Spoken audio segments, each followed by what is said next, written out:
అంటే మీ వెనుకుండి వేరే నడిపిస్తున్నారనేటువంటి ఉద్దేశంతో నేను మాట్లాడాడు జగన్. సో నిన్న ప్రొద్దుటూరులో మా అన్న వైఎస్ జగన్మోహన్ రెడ్డి ఎలక్షన్ ప్రచారం చేశారు. ఆ ప్రచారంలో మా నాన్న YS Vivekananda Reddy murder case గురించి మాట్లాడారు. వివేకం చిన్నాన్న అని చెప్పారు. చిన్నాన్న అంటే అర్థం తెలుసా? నాన్న తర్వాత నాన్న చిన్నాన్న. అసలు ఈ బంధుత్వాలకు మీకు అర్థం తెలుసా? అదే మీటింగ్లో మీ మామను ఉద్దేశిస్తూ, మీ మామగారిని ఉద్దేశించుతూ ముద్దుగా మామ అని పిలుస్తారు. బంధుత్వాలు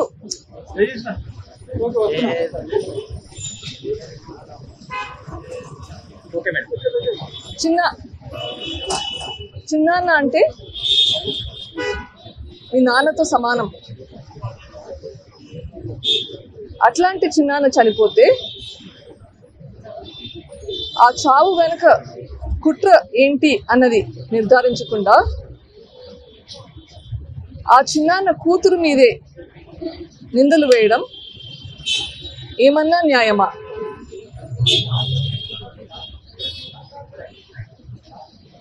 నీ చెల్లెలు కోర్టుల చుట్టూ పోలీసుల చుట్టూ తిరుగుతుంటే అన్నయ్యగా నీ బాధ్యత ఏంటి?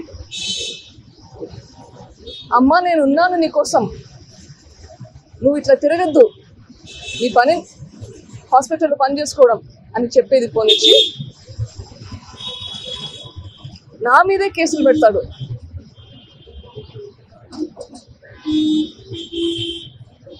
ఇది ఏమైనా న్యాయమా?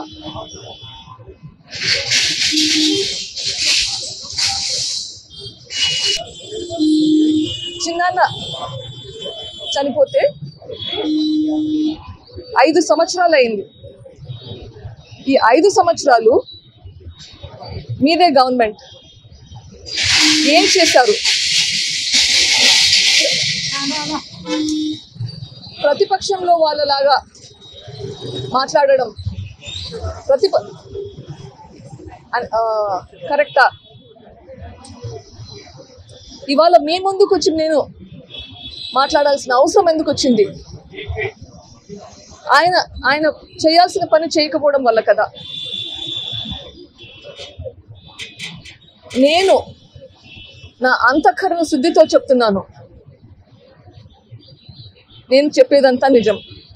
ఆయన అట్లా చెప్పగలుగుతాడా?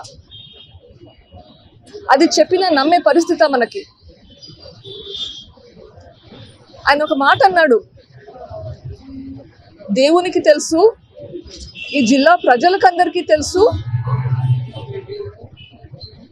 వివేకం చిన్నాన్నని ఎవరు చంపారు అని. కరెక్ట్గా చెప్పారు. దేవునికి తెలుసు, ప్రజలకందరికీ తెలుసు, మీకు కూడా తెలుసు. అందుకేనా చేయించిన వాళ్ళని అంతగా ప్రొటెక్ట్ చేస్తున్నారు.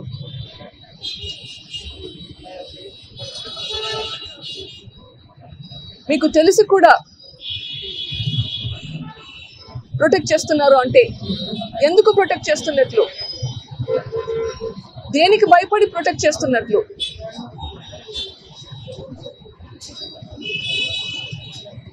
అని నేను అడుగుతున్నాను.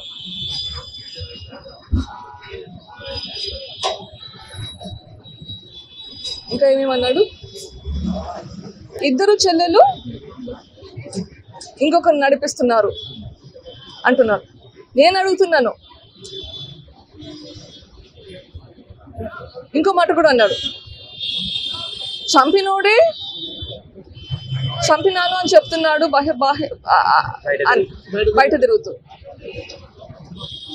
సో చంపినోడు నేను చేశాను అంటే నమ్ముతున్నారు, కానీ అదే చంపినోడు ఎవరు చేశారో కూడా చెప్తున్నాడు, క్లియర్గా చెప్తున్నాడు. దీని వెనకాల వైఎస్ భాస్కర్ రెడ్డి ఉన్నాడు, వైఎస్ అవినాష్ రెడ్డి ఉన్నాడు, వాళ్ళ వెనకాల వైఎస్ జగన్ రెడ్డి, భారతి రెడ్డి, వాళ్ళని ప్రొటెక్ట్ చేస్తూ ఈయన థ్రెటన్ చేస్తూ ఉన్నాడు అని కూడా చెప్తున్నాడు. మరి ఒకటి నమ్ముతున్నారు, ఇంకొకటి నమ్మడం లేదా? నమ్మితే రెండు నమ్మాలి కదా.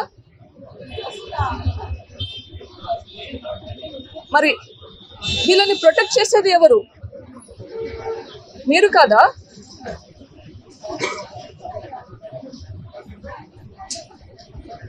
ఈ కర్నూలులో ఏం జరిగిందో మనకు అందరికీ తెలుసు, రాష్ట్ర ప్రజలందరూ చూశారు. మీరు మీ గవర్నమెంట్ పెట్టుకొని మీ పోలీసుల ద్వారా ప్రొటెక్ట్ చేసింది నిజమా కాదా చెప్పండి.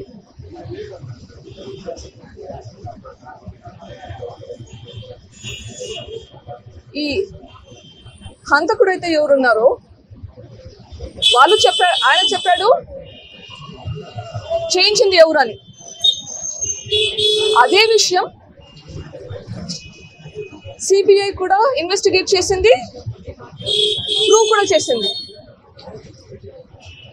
సిబిఐ కూడా అదే చెప్తుంది.